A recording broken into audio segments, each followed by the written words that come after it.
आज हम ब्रह्मर्षि पितामह पत्री जी की पुस्तक आत्मयोगी भव की शुरुआत करने जा रहे हैं। इस पुस्तक में पत्री जी ने जो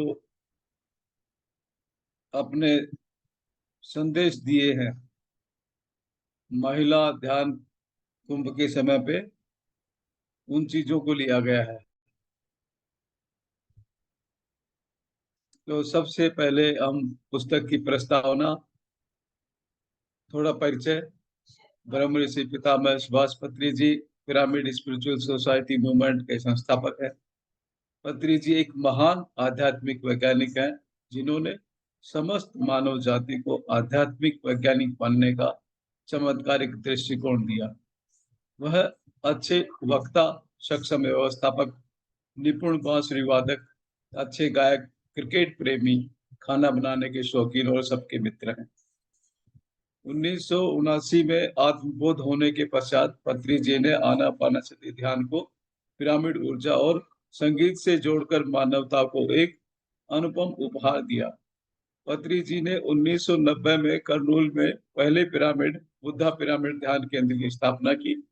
तत्पश्चात 1991 में पिरामिड स्पिरिचुअल सोसाइटी करनूल की स्थापना की। 1992 में नौकरी से त्याग पत्र देकर उन्होंने अपना पूरा समय ध्यान प्रचार के लिए समर्पित कर दिया। 1999 में पत्री जी ने लोक कल्याण के लिए ध्यान यज्ञ की शुरुआत की। ध्यान यज्ञ का मुख्य उद्देश्य धरती से नकारात्मक शक्तियों के प्रभाव को समाप्त करना था और लोगों को सामूहिक ध्यान, पूर्णिमा ध्यान, संगीत ध्यान, प्रकृति ध्यान और पिरामिड ध्यान से अवगत कराना था। तत्पश्चात 2010 से ध्यान महाचक्र की शुरुआत हुई।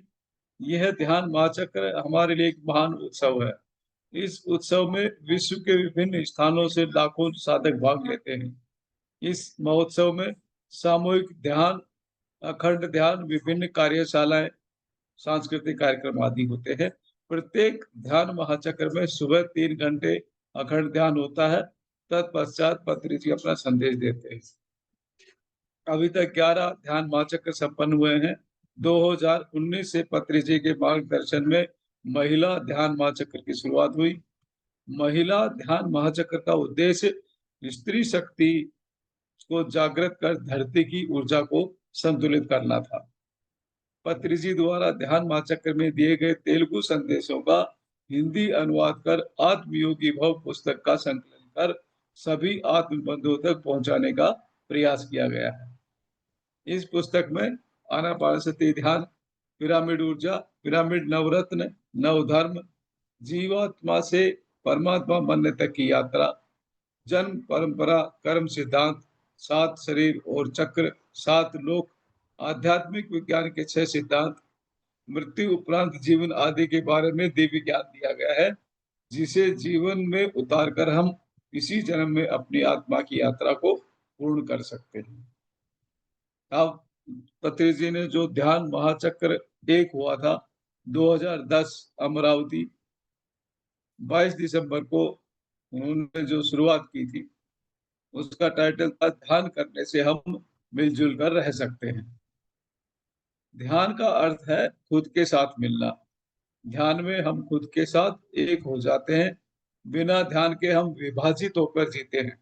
ध्यान नहीं है तो आत्मा, शरीर, बुद्धि और मन अलग अलग दिशाओं में चलते हैं। ध्यान में जब इन सब का मिलन हो जाता है तो विभिन्न दिशाओं में बिखरी हुई ऊर्जा और खंडित भाग सब एक हो जाते हैं। शरीर, मन, बुद्धि और आत्मा का मिलन ही ध्यान है। उस स्थिति में मैं और तुम का भाव नहीं रहता। जब आंखें खुली हैं तो भिन्नता दिखाई देती है।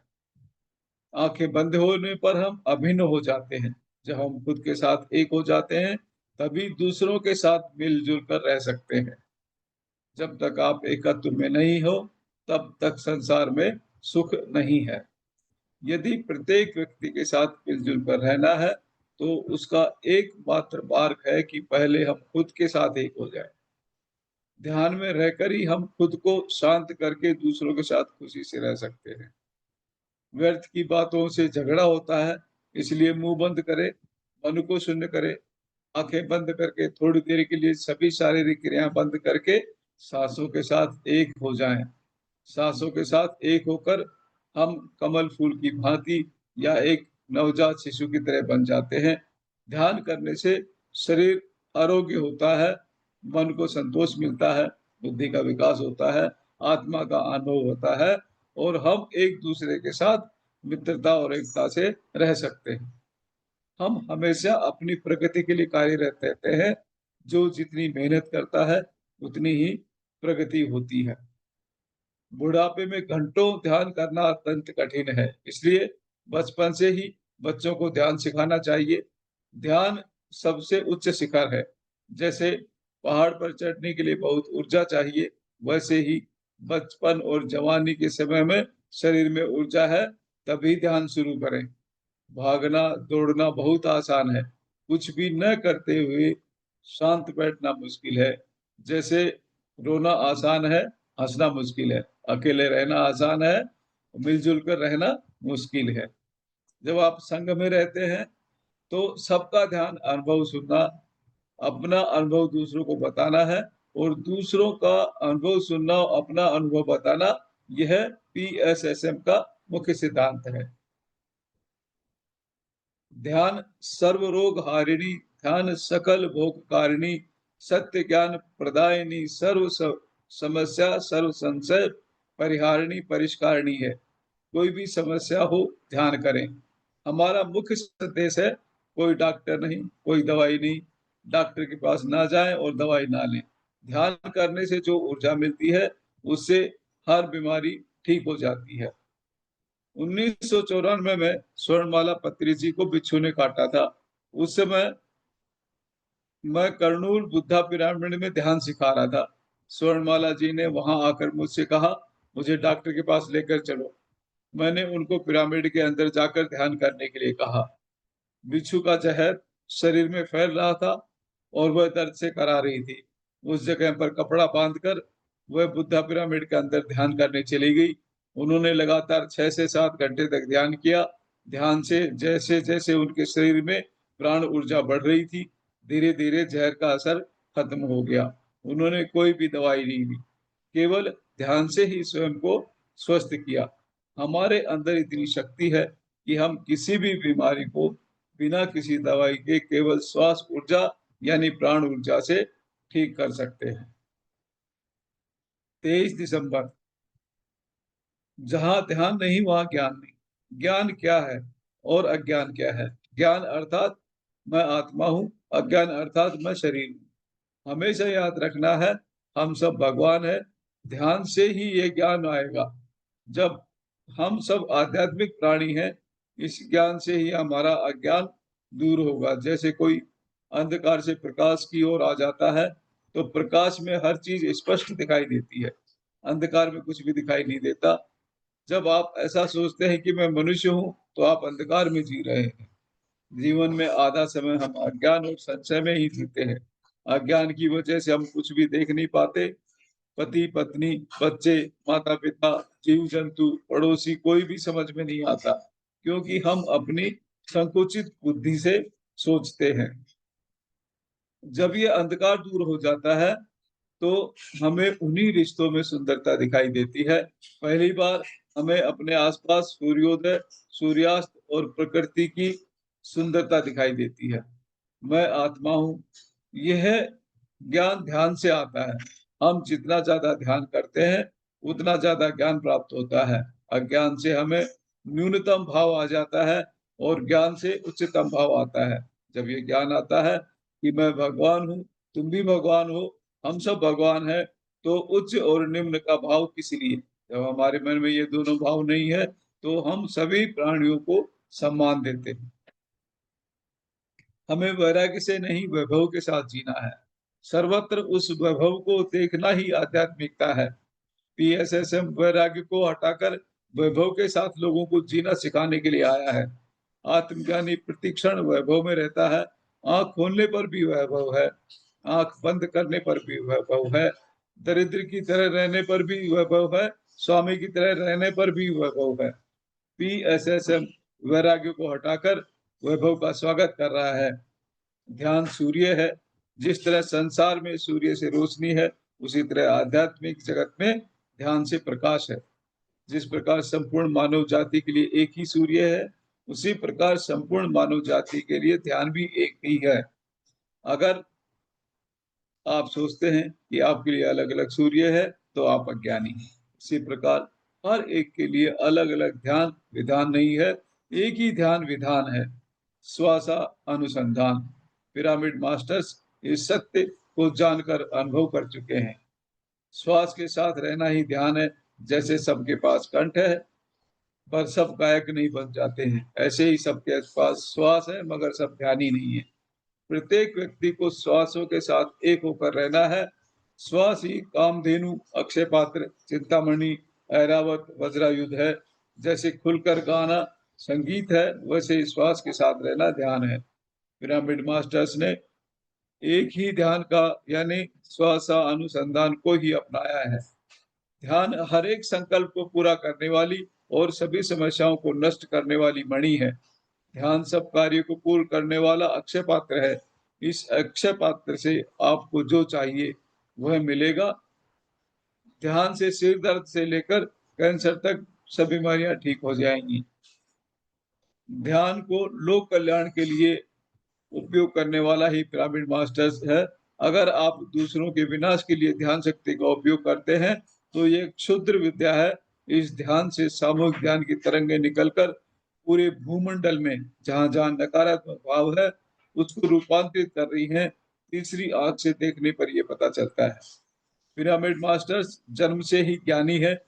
वे कितने ही जन्मों में लोक कल्याण कर चुके हैं। लोक कल्याण करना हमारे लिए नई बात नहीं है। ध्यान में आने तक हमें पता नहीं कि हम लोग कल्याण के लिए आए हैं। ध्यान में आने से हमें पता चलता है कि हम दूसरों को सिखाना शुरू करते हैं। अगर पिछले जन्मों में लोक कल्याण नहीं किया, तो इस जन्म में ये करना असंभव है।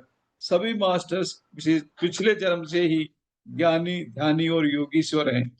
इस जन्म में विभिन्न प्रांत, भाषा, धर्म में पैदा होकर वह अपनी पूर्ण समर्थता के साथ लोक कल्याण कर रहे हैं। जैसे एक अगरबत्ती की खुशबू चारों ओर फैल जाती है, ऐसे ही ध्यान की ऊर्जा तरंगे पूरे विश्व को तरंगित कर रही हैं।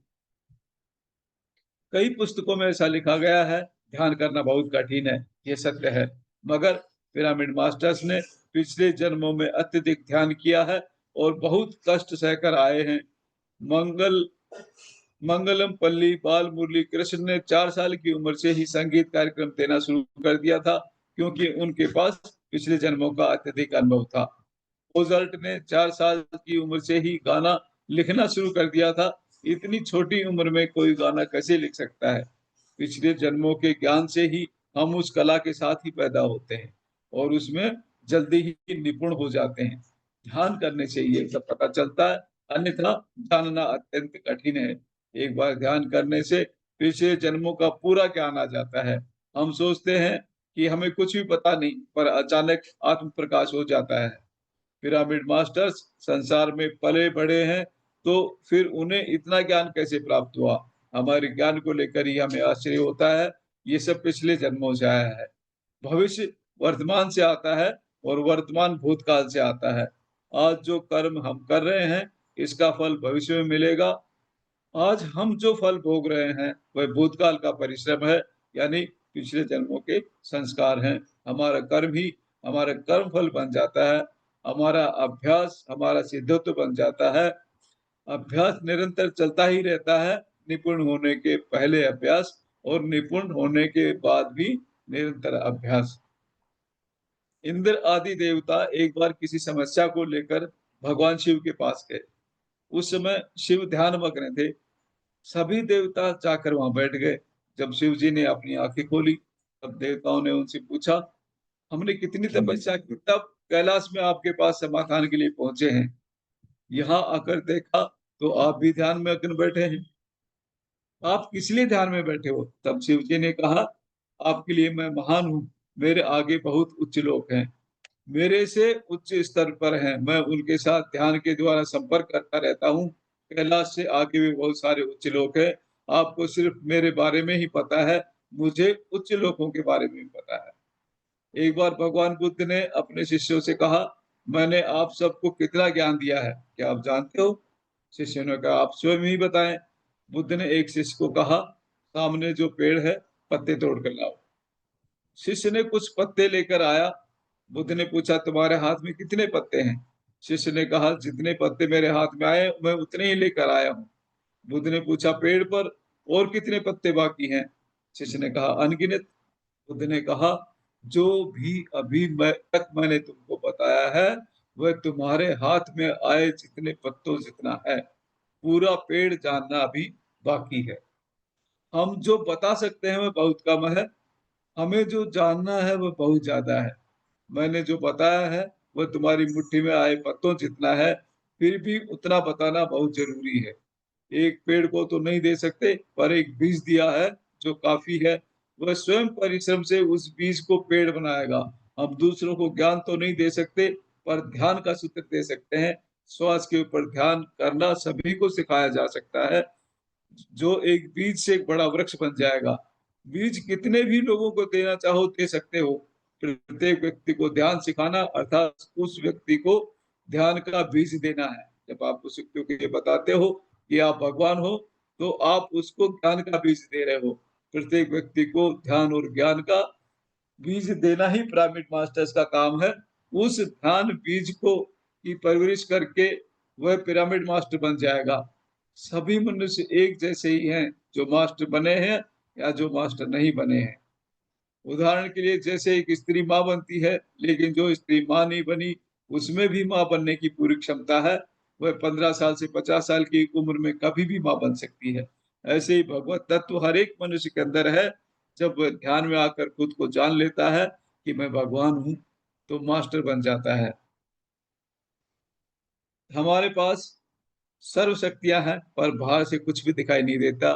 ठीक उसी प्रकार जैसे बीज में वृक्ष बनने का पूरा सामर्थ्य है, पर वह बाहर से दिखाई नहीं देता। संतान उत्पत्ति करने का सामर्थ्य हर स्त्री में है, पर उसे माँ बनने की प्रक्रिया पूर्ण करनी है। ऐसे ही हमारे पास कुंडलिनी, तृतीय नेत्र, सात शरीर आदि सब हैं, पर ये केवल ध्यान से ही जागृत होंगी। आंखें बंद करके श्वास के साथ ध्यान करने से हमारे अंदर की शक्तियां जागृत हो जाती हैं। आज के लिए इतना ही। सभी का बहुत बहुत धन्यवाद।